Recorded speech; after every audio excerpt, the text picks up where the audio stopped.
Welcome to Around and Around, the OCD Circle. My name is Elizabeth, and I have been living with obsessive-compulsive disorder for over 60 years. I am not a therapist or a member of the medical community. I am just an ordinary person like yourself who will be sharing my thoughts and experiences with you, with the hope that you will feel less alone. If you don't have OCD, I hope you will learn some information that will help you understand this disorder better. Some of the topics I will be covering may be triggering for you as a listener. If so, I apologize in advance. Since I don't know what your triggers are, please refer to the episode summary in the show notes before listening to each episode.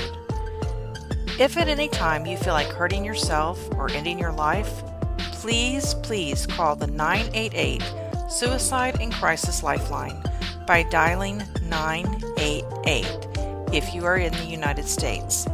It is open 24 hours a day, and you will be connected with the nearest crisis center to receive immediate counseling and local mental health referrals. Now, on to today's episode.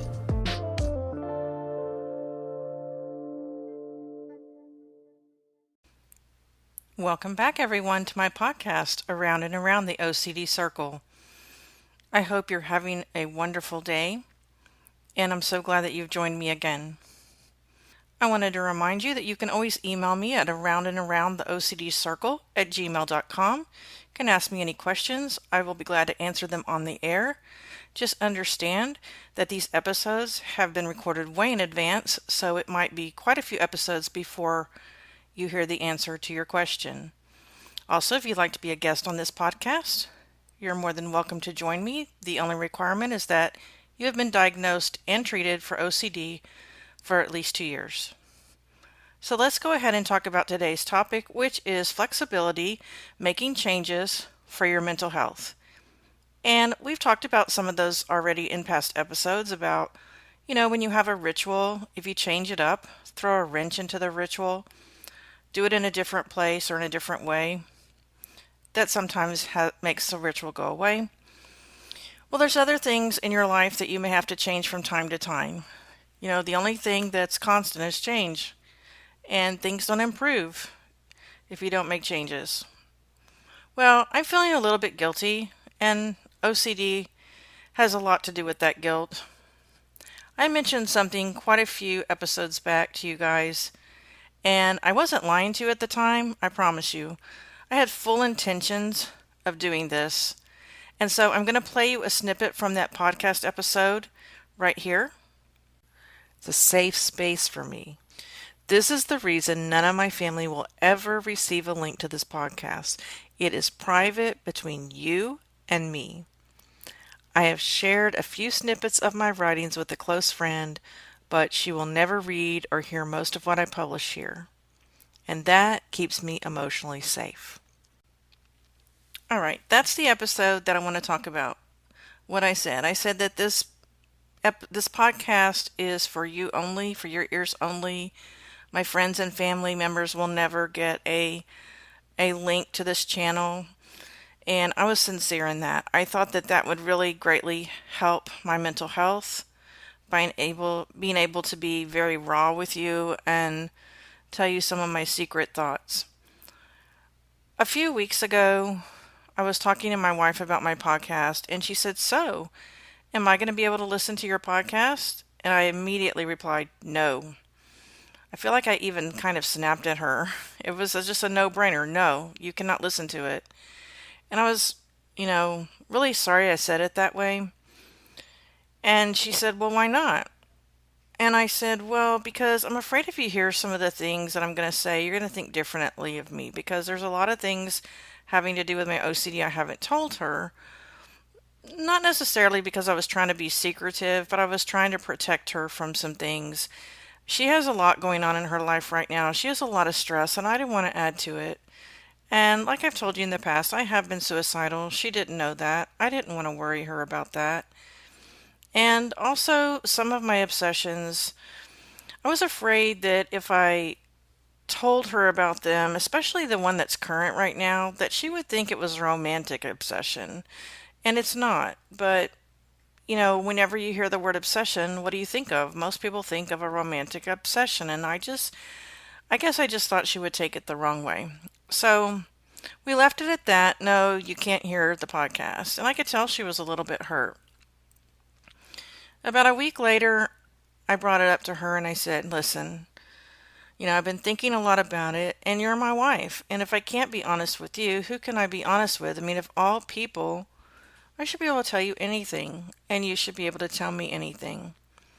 So I rethought it, and she said, no, it's okay, it's okay. I mean, she said at first I was just a little bit hurt at the beginning, but she says, I'm okay with it. I get it. And I'm like, no, I don't want anything to come between us. I don't want any secrets between us. It just didn't feel right. And I felt like I was going to be more worried and anxious if she didn't hear the podcast after she had asked to hear the podcast than I would have been if she didn't listen to it. So here's what we did. We made us an appointment with my therapist, and we had a three-way Zoom call. And we talked to my therapist, and I came clean on a lot of things. And my wife first asked me, she goes, well, why do you need the therapist there? Why can't you just tell me, just the two of us? And I said, because, I'm afraid some of the ways I phrase things or explain things won't be exactly correct, or I could have said them differently. And the therapist there to just, watch the interaction and jump in if she can add anything positive to the situation. So that's what happened, and it was great because there were a few times when I was explaining things and the therapist did, you know, bring up some good points, things that I had kind of left out, or she had the point of view from a professional. And, I've that's the other thing. I've told you guys that I will not have any professionals on this show. I want it to be just you and me, people that have OCD. But there might be a professional coming on as a guest in the near future. I just don't want to make it a habit. I want this podcast to be, personal stories only.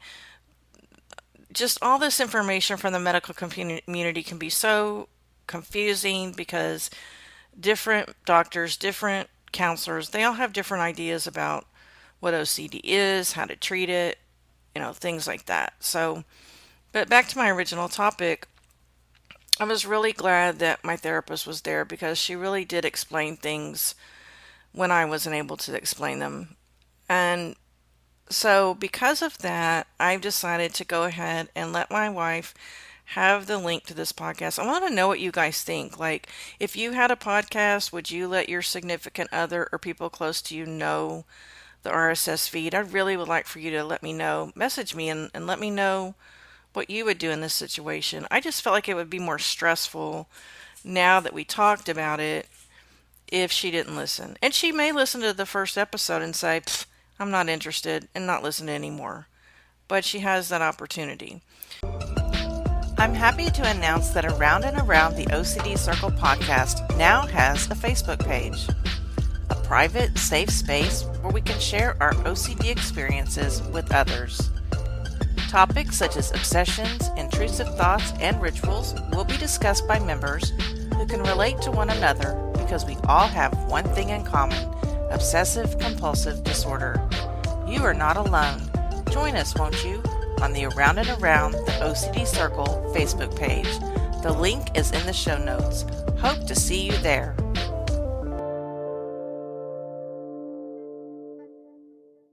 Now, when it comes to friends knowing my podcast RSS feed, that's a little bit different. I guess I would say that my really close friends I will probably give the feed to, although I don't really think they need to listen because they already know that I have OCD. I mean, it might explain a few things to them, but it's really not that important. What I want to do is I want to get out the word to people who have OCD. So if I have a friend, I might say, hey, if you know anybody with OCD, you can pass this information on to them. And I would really appreciate if you don't tell them my name because I'm trying to remain pretty much anonymous because I don't want this podcast going out there in my business world. I have a job, I have a business, and I don't want people coming and listening for the wrong reasons. And I think I talked about this before. When I came out like 15 years ago, I lost all my friends except one, and they started coming back into my Facebook, and some of them were just doing it because they were nosy, and they weren't interacting with me. They were just strictly nosy. And so I ended up just unfriending them because they weren't doing anything. But that's kind of how I feel about some of these, business partners, I guess you would call them, acquaintances through business and all that. I don't want them to come over because they're nosy. I want them to come over because they have OCD or they know someone who has OCD and they want to pass the info on. So my bottom line, my topic for this is sometimes, you may think you're doing something for your mental health, and then you go on a while and then you realize it's really not helping your mental health. And so you have to change it. So you have to be very flexible with all mental illnesses, really. But I can only really talk about OCD here. I mean, I can talk a little bit about depression and anxiety, but it's just, you have to pivot. I guess that's the word. You have to pivot. Sometimes you have to go 180 degrees. Sometimes you have to go 360 degrees. You go all the way around, and then because you end up deciding that the way you were doing it first was the correct way or what helped you more. And that's very, relevant when you're talking about like medication. Like, I took so many medications for so long, and I just ended up going back to Prozac because it really helped me more than any of them, and so I tried all kinds of different medications, just kept coming back to Prozac. I don't know why. And I hope that you will just kind of take this episode and think about, in your life right now, is what you're doing helping you with your mental health? Is there something that maybe you need to change, even if it's just a small change that will help you feel better? And, I hope you have a support system that can help you make that change or be there for you when you make that change. Anyway, I just wanted to come clean about that, guys, that there will be people, my wife will be listening, my friends may be listening, and I wanted it so much to be just you and me, but I don't think it's going to help my marriage, and I don't think it's going to help my friendships for me to just say, no, you can't be included in this important project in my life. I'm basically doing this podcast, leaving it as a legacy. I'm not doing it for money, but I will go ahead and say in advance, if it ends up being monetized, then it ends up being monetized, but that is not my intention. My intention is that it's just here as a legacy, and that people for years and years to come can listen to it and get some benefit from it and feel like they're not alone. So what do you think about that? Please drop me a note and let me know. And I hope that this episode has been helpful to you. Until next time, just keep going. You can do it. Bye now.